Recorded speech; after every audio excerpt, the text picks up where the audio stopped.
I want to talk to you about the 12 trials of Zaria, daughter of storm and sword. In a land where the savannah kisses the skies and the winds speak in tongues, only gods understand that in this time a warrior was born. Her name was Zaria.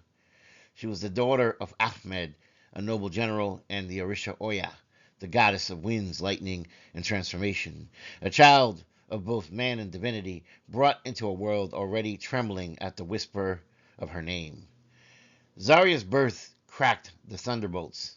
Her first cry shook baobab trees from root to branch. It was said that Oya herself had danced in a cyclone that night, welcoming her daughter into the realm of mortals with a storm of celebration.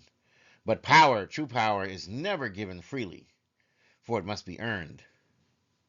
Act 1. The Summons of the Queen.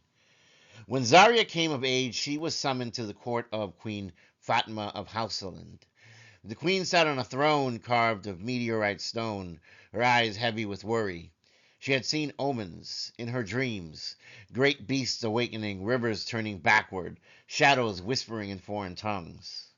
She said to Zaria, "You, daughter of storm and sword, you must calm the chaos that stirs in our realm. 12 trials I lay before you, each meant to test not only strength but spirit. Will you take up these 12 trials?" Zaria nodded, unsmiling. Her armor shimmered like obsidian rain. "I accept," she said, voice like rolling thunder. Trial 1. The Ajakar Beast of Nok. Ajakar, the lion dragon of Nok, had awakened from its centuries-long slumber. Its roar melted iron, its breath carried disease. Zaria ventured to the crumbling cliffs of Nok, where the beast guarded an ancient well of knowledge. She fought it not with sword, but with song, for Oya had taught Zaria the old tones of harmony and imbalance. With a lullaby laced with Oya's wind magic, she lulled the beast into sleep and then bound it with braided lightning. The people of Nok hailed her, but Zaria moved on, knowing that more shadows awaited, as she took no thanks. Trial 2. The Mirror of Ezomo. In the forest of Ezomo lays a mirror that shows one's deepest fear, and Zaria stepped into its clearing under a blood moon. What did she see? She saw herself, but not as a warrior, a broken person, bent in shame, having failed everyone she loved around her and her people. The mirror tried to shatter her mind, but Zaria laughed. "I do not fear failure. I fear inaction," she said. With one punch, she broke the mirror, the shards turning to butterflies and fluttering away like freed souls. Trial 3. The Drowned God of Lake Chad. Lake Chad had swallowed a god, or at least that was how the story went. Fishermen vanished, waters hissed. The legend surrounding this terrified many, but Zaria entered the lake with a blade made from coral and obsidian. Beneath the surface she found the god, a forgotten deity of grief, chained by his own sorrow. Zaria did not fight. She listened. She listened to 1,000 years of mourning, and then, with Oya's breath, she tore his chains apart. Freed, the god wept until the lake was once again clean. Trial 4. The Dust Spirit of Borno. The desert winds of Borno had birthed a dust spirit, Shasakar, who had devoured caravans and whispered madness. To defeat a wind being, Zaria had to become the storm. She danced with blades in hand, summoning a vortex of her own. Shasakar circled her, curious. "You are not like the others," it said. "No," Zaria replied. "I am the daughter of Oya." And with a tornado kiss, she absorbed Shashakar into her cloak, binding its chaos to her will. Trial 5. The Sacred Hyena of Jalingo. This hyena was no ordinary creature. It bore a mark of the Orishas and guarded the Scroll of Days, which told of the future. To take it would be to anger the gods, so Zaria did not take it. She earned it. She followed the hyena across the mountains as well as the deserts, surviving its tests of humility, patience, and empathy. At the journey's end, it lay beside her, placing the scroll at her feet. Wisdom, it said, is earned through steps, not swords, much as one who looks into the Akashic records. Trial 6. The Lost Skyfire. A comet had crashed into the mountains of Jos. From its fragments came creatures of fire, burning without end. Zaria ascended barefoot through these firestorms. Each step charred flesh, yet she never screamed, not even once. In the heart of the crater, she found the Skyfire crystal, pulsing like a heart. To take it meant to bear its flame. She pressed it against her chest, and it did not burn her. It bowed to her spirit. She emerged glowing, her armor forged anew by this celestial fire, and so she survived this trial. Trial 7, the silent city of Ibadan.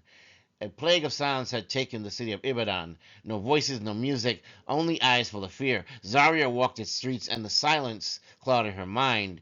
There she reached the great drum at the city's center. It was sealed by forgotten rites.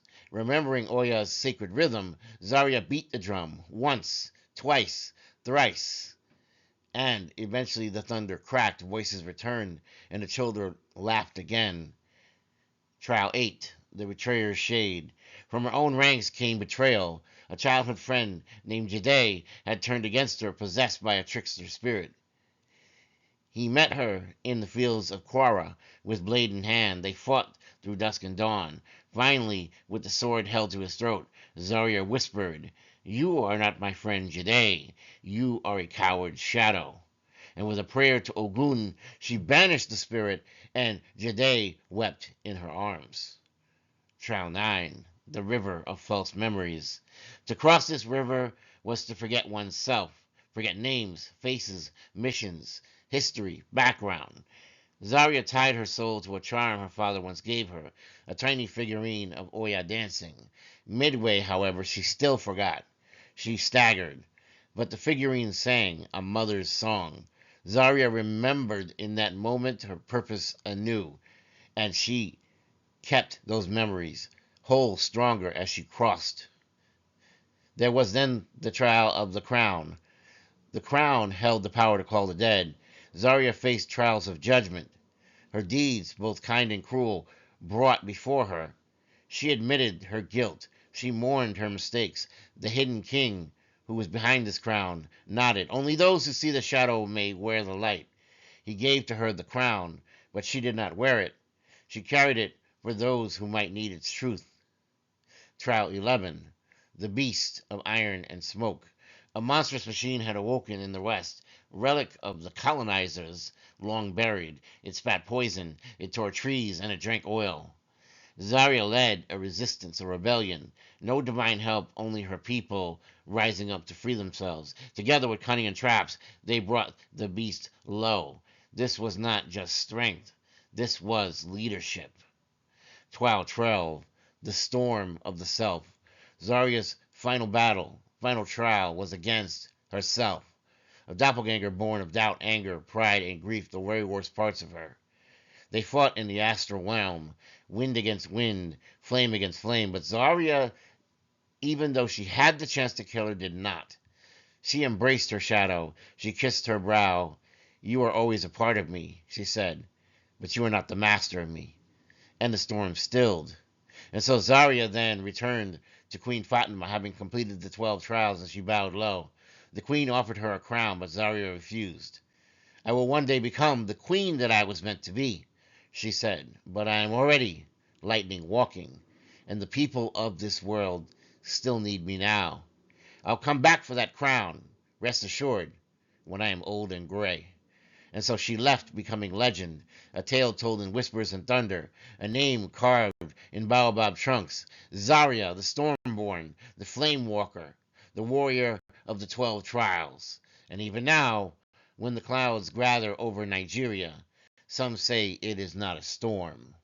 It is the mighty warrior Zaria, and she dances in eternity. Please don't forget to like, share, and subscribe for more content.